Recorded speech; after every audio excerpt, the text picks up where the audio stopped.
మోడీ అంటే జగన్కి భయమా, భక్త, వినయమా, విధేయత? మొత్తానికి నరేంద్ర మోడీ ఆంధ్రప్రదేశ్ వస్తున్నారని తెలుసుకొని ఒక్కసారిగా హడావుడిగా ఆయన విమానం ఎక్కి బెంగళూరు వెళ్ళిపోయారంట జగన్మోహన్ రెడ్డి గారు. మరి ఇది ఆంధ్రజ్యోతికి మాత్రమే తెలిసింది. మామూలుగానే జగన్మోహన్ రెడ్డి గారు వారంలో 2 రోజులు వారాంతపు సెలవుల కింద ఎక్కువ బెంగళూరులోనే ఉంటారని మొన్నటి వరకు అదే పత్రికలు రాశారు.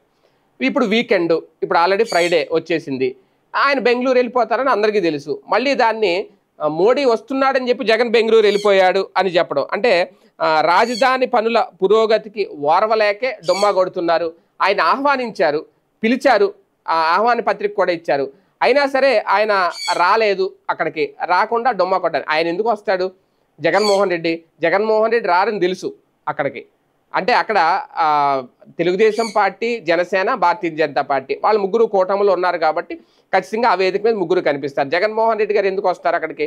వస్తే కనుక ఒక అతిపెద్ద సంకేతం అవుతుంది, అమరావతిని తాను స్వాగతిస్తున్నట్టు.